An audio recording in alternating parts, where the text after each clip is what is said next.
Hello everyone, welcome back to another episode of the best mods of the week in Baldur's Gate 3's mod manager for the week ending July 19th. We got some really cool new mods like this one here, which restores Minthara's Cut content. We got a new player home, which can be accessed from any point in the game. And also this cool weapon, the Forge of the Everlasting, allowing you to upgrade your weapons from the start of the game to get a +3 enhancement. And then we got some new race mods by ASE and a lot of cool things that I can't wait to get into. But first off, I think the best thing to start off with is the Minthara Oathbreaker dialogue. I think this one's very interesting. So this mod was made by Sinus23. What this does, I'm not going to spoil what she says, but if you're an Oathbreaker, Minthara will comment on it, and there's actual dialogue that you can have with this. So really cool. I love these mods that restores any type of content that was cut from the game. So this could definitely be something interesting if you're a big fan of Minthara. Now, I really wanted to focus on the Kira Player Housing Tree Home mod by _Kira May. What this does is it adds a familiar location as a camp that you can teleport to using the Tree Home key. So upon starting the game, you get this item here, and you can use this at any time. So we'll just go ahead here. Now, I will add a little disclaimer. My game just crashed while using this, but that could be due to other mods. But I've tried this already 5 times, and it worked every single time except for the last one. However, this area may be a little bit familiar if you've ran around Act 1. So this adds this new camp that you can teleport. It's a pocket dimension, so you can come in here. It's nice, homely. You can also use this with the ASE camp mod, so you can apply a bunch of different items around, make it your own unique location. So I think this is really awesome. We're starting to see some more camp mods pop up, and with the ASE camping, we can kind of combine them all together and make a very unique way to enjoy the game. So yeah, this is pretty cool. Just want to run around and show it off just a little bit here, but yeah, this is a new way to explore a game and have a new camp. Now, this Forge of Everlasting is a really cool mod made by CryptoHack here, who made the Marauder class mod. What this does, let's say you want to use this particular weapon. I really like Falar Alluve, so let's take that for example. And we will grab our Forge of Everlasting there, click on it, and then you also get this enriched infernal iron here alongside this mod. It'll come to the tutorial chest. You take this, so our regular Falar Alluve there has the weapon enhancement +1. Boom, we combine them together, weapon enhancement +2. And we can then go ahead and repeat the process, and boom, it's now a weapon enhancement +3. It will not let you go past 3, but this is still really nice because it makes weapons. The weapon enhancement isn't a massive change. It's only like a +1 or +2 to your attack and damage rolls, but it's something. And I think it works really nice for those that want to use a particular weapon for the whole game. Not that you can't use Falar Alluve in the late game. It's actually still one of the best weapons in the game. But this is really nice because this allows you to upgrade your weapons and gives them a whole new feeling. So the Forge of the Everlasting by CryptoHack.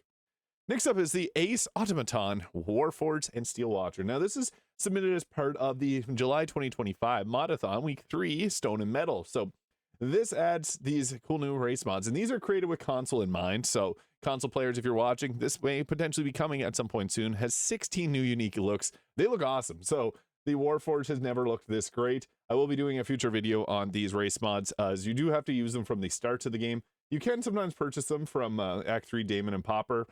Sometimes it does require you to long rest a couple times for them to appear, so if you're using this mod, that may be required. They do have dialogue tags, so like the Fighter, Cleric Ogma, and Cleric Moradin are the dialogue tags for this one. So yeah, really cool. This is the Automaton Steel Watcher, and also the Ghosts and Undead by ASE. This is awesome. Great for anyone that enjoys like Halloween. And this is also part of the Storm and Ghosts from last week, so this allows you to have a passive form for a ghost, so you can make yourself just turn invisible like this with the equipped armor and items that you have currently on. And then there's also undead racials here. So if you want your character to look a specific way, they have a bunch of different ones here, like Mummy A, B, and then there's the skeleton. I think the skeletons look awesome. I'm a big fan of skeleton races, and they have the bloody skeletons. Super cool to see that. And zombies. We also got dwarven zombies, even headless zombies. And then there's companion inspired appearances. So if you want a ghost version of Shadowheart, Lae'zel, Astarion, Gale, and then also Jaheira, Minsk, and Withers here. So you can have these appearances if you wanted to, or equip them on your characters. So yeah, this is another great mod. I will be doing a follow-up video on all the ASE race mods because they are seriously so cool. Look at that. That's awesome. This is what modding is all about. So ASE 243 did an incredible job with both these mods. Now we also got the CL Drowned in Moonlight mod by Copperleaves. Perfect for a Sword Dancer Vilas tribe build. So Drowned in Moonlight Sword Dancer gear. Now I did post 3 videos of different Sword Dancer Vilas tribe. Made one without using any mods. I posted the Sword Dancer Violet's Tribe by ZX10RX, which recently came out, and the 2 different subclasses. Now, this has a bunch of different pieces of gear, and they look nice too. So there's 2 different sections here. So there's charisma-based and wisdom-based armor, depending on if you want to go more a cleric or more into the like paladin bard type route. And they're really nice looking outfits. So yeah, you just quickly go through these here. But the thing is, with these outfits, they also add a bunch of effects. Like this will give you an increased armor class every time you level up by 4, 8, and 12. And this one, hips don't lie. Charisma increases by 1 at levels 4 and at level 8 up to 24. So also at the start of your turn, you get temporary health points equal to your charisma modifier and a movement speed +3. And the outfits themselves look quite nice. So yeah, another incredible Copper Leaves mod drowned in Moonlight. And we also got some face mods with the Lorelai head and the Rhiannon head. And that's actually what I have on my character right now. I don't know what I did, but my elves are sleeping. Something's wrong. So here's what the Lorelai head looks like and Rhiannon. So these are the 2 new head mods that were made by Precious Little Ball Babe. And I think these are both really great. I like the Lorelai face quite a bit. Looks very natural within Baldur's Gate 3. And yeah, 2 new head mods. So we got both of these here. I also want to mention that there's a waypoint for the tree home. So whenever you use that treehouse key, that's how you get back, is you can just go to your map and teleport. But next up is the For One Draconic Ancestries by Savaltus. This adds some new Draconic Ancestries that I know a lot of people were waiting for. So there's things like the Amethyst Dragon, which adds Force, and the Draconic Sorcerer can add their Charisma modifier to a particular elemental damage type once they hit level 6. So Force on Magic Missile, that's pretty crazy. Crystal gives you Guiding Bolt and Radiant damage. The Emerald has Psychic and Dissonant Whispers. Sapphire is Thunder with Thunder Wave. Topaz is Necrotic with the Arms of Hadar. And then there's multiple stacks. So the Chromatic, which will give you Fire, Acid, Lightning, Poison, and Cold with these cantrips or spells. Metallic gives you Fire, Acid, Lightning, and Cold. And you can kind of see the rest there. There's one that adds all of them, which is kind of overpowered. These ones are a bit stronger, but it's nice to see different Draconic Ancestries. I'm aware there's other mods like this, but I think this is a cool new version of it by Savaltus here. Also, Notable Dream Guardians Volume 2. So, Cobalt Cactus, previously covered this. If you want a cheese wheel as your guardian, now you can do so. Yeah, incredible. Priestess Gut, Cazador, Raphael, Gortash, you name it, it's probably included in here. They have a bunch of different options. I think it's awesome. You can have an Elminster appearance for your character, your Dream Guardian. Yeah, you can see all the different options that they have here. The cheese wheel is my personal favorite. You can even have Dolly, Dolly, Dolly if you'd like. Yeah, Scaleratus Fell is also there, and much more. So yeah, you can even have the Dark Urge and even Mistra. So this is cool. Lady Harlep as well as a choice. There's also Bernard, Omiloom. Lots of different choices here by Cobalt Cactus. This is awesome. Also, the Flame Lily Circlet by Dokal for After Dark. This looks really nice. So it's just a simple circlet. It gives you Scorching Ray, like one of the other items in the game. There's 2 different versions of it here.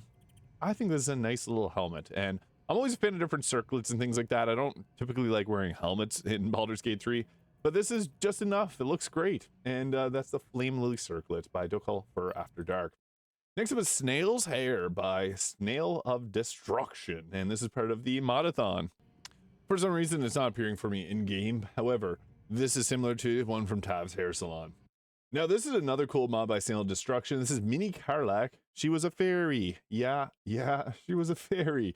What's cool about this is typically whenever you make smaller body types for characters, the head has to change. They did such a great job of making Karlach's head look natural while giving her that fairy body. So yeah, that's really cool. I love these different types of mods, especially when they're extremely well done to keep that head feeling natural to Karlach. So Mini Karlach fairy, she was a fairy. Also, Elemental Race by Cade Katsumi. This adds a new race to the game. It's part of the July Modathon, and the choice is elemental. So you got air, fire, earth, water, and void races. Each of them come with different passives. Some of them have like the elven weapon training. They give you different spells like Chromatic Orb. You can fly. You get different subclass or sub-race features like the ability to ignore difficult terrain. Each of them comes with their own unique set of abilities, and they feel thematic within whatever race you're choosing. So the fire one gives you self-immolation, you gain heat, and you can use it as bonus action. You get the Hellcrawler, which is like the teleport with a fire blast. It's from the boots you get from Raphael later on. fire immunity. You have immunity to fire damage at level 9, which is really useful. And yeah, you can see all of these here. Water immunity, you have immunity to cold damage, pretty useful for the water sub race. And Void have immunity to psychic and thunder, which is really useful because psychic damage is so devastating from mind players. So I recommend you checking this out if you find this sounds interesting to you. Pretty fun, new races. Now, this one's cool. I previously covered a pink mage hand mod. This is more than that. This adds a variety of different colors to the game. I love mods like this. They're just it's something that's so small, but I think it just adds quite a bit to the game. So this will add a variety of different spells. Here's the pink mage hand. And yeah, I'm just a big fan of anything that recolors these. So yeah, this adds 2 cantrips with a bunch of different mage hand colors. So this is by T. Vink. Next up is the DeathKnight. Now, we have gotten a lot of these before. I think they're all really fun, though. And this one comes with the 3 subclass at level 1, Blood, Frost, and Unholy Spec. And yeah, like this does your weapon damage plus necrotic. And then they take a 1d4 necrotic damage at the end of their next turns. The Frost one, you can chill targets, which makes them take double cold damage. You get the Howling Blast bonus action. You use Runic Power to be able to cast these.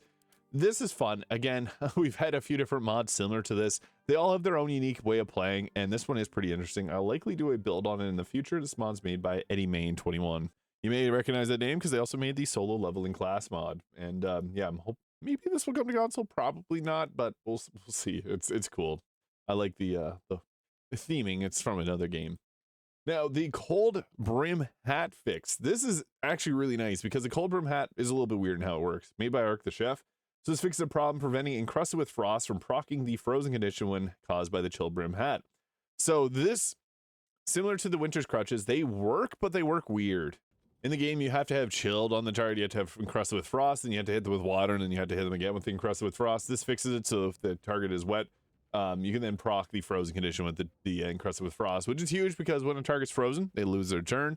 And then on top of that, they also get double damage from bludgeoning, force, and thunder. So really useful. Also, some fixes. These are cool. D83 Circle the Spores quality of life. So Circle Spores, it's already pretty strong, but it makes some fun changes to the class.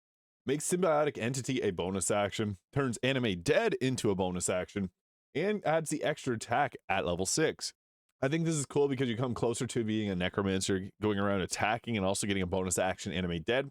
This is made by X Dennis 83X. More subclass and class changes. Tarot's slightly better at Druids. Now, Druids, again, like Circle of Spores, they're good. They're like 8S tier. They're strong. Tarot Blackfeather made this mod here, but it does make some changes to the Druid, makes them a little bit different, part of the July Modathon. So they get at will permanent speak with animals, toggable. A better version of Find Familiar. Each familiar can be help action and can be summoned independent of the Find Familiar. And then they also get a better Shillelagh at level 11. So just a small little change, but I think it's nice to be able to enhance the Druid a little bit. They get that cool wild companion there, separate from your normal Find Familiar, and he uses a wild shape charge as well. And then that enhanced strength and Shillelagh, which makes their main hand attack much stronger. So another change. Now, earlier this week, I did a Trickster Domain Cleric, but I made it better. This mod does the same thing. So it actually adds a lot of changes to the Trickery domain. Most notably, it gives it a new passive, which is similar to the Arcane Trickster's Magical Ambush. So whenever you're hiding, you get advantage in your spell, but it only works on cantrips like Sacred Flame and Toll the Dead. Stealth Proficiency, Minor Illusion added, and each of the levels does get extra bonuses, like Invoke Duplicity costs a bonus action, and a Channel Divinity charge. It's so stupid that costs an action in the normal game, and it doesn't require concentration. It's now self-buff for 10 turns. That's a really good change because Invoke Duplicity sucks so bad. Replace Bestow Curse with Hypnotic Pattern as the domain spell. Cloak the Shadows is a bonus action, which makes you turn invisible. And can be cast while silence doesn't break stealth. And replace Polymorph and Dimension Door with Phantasmal Killer and Greater Invisibility. And then Seeming gets replaced with Cloud Kill, as Seeming is the worst spell in the game. And we also got, I'm not a Drokester, but a Trickster Cleric, which is another Trickery Domain Cleric. Funny that I posted a video about making the Trickery Domain Cleric better. And some other people were also thinking that. So yeah, this is made by Amarilion, and this mod is made by Alex 122136669. And this adds a bunch of changes to different subclasses, not just the Trickery domain. Makes some changes to the Invoke Duplicity. It makes it, but as they said, it's like True Strike, but they made it better. And bonus action, and yeah, they also make Cloak of Shadows take a bonus action. There's some changes to the knowledge domain cleric. War domain gets a minor boost because the war domain is pretty strong, and they get it so that they're like the font of inspiration. They get their abilities back on or the war priest charge back on short rest, not just long rest. Nature domain gets some slight changes as well.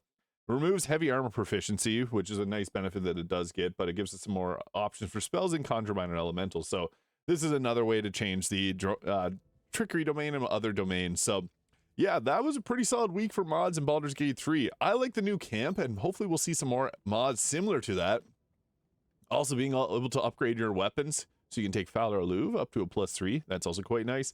And then also getting ourselves a Restore Dialogue from Minthara. So let me know what mod was your favorite this week. Hit the subscribe button below if you haven't already, and I hope you have a great day.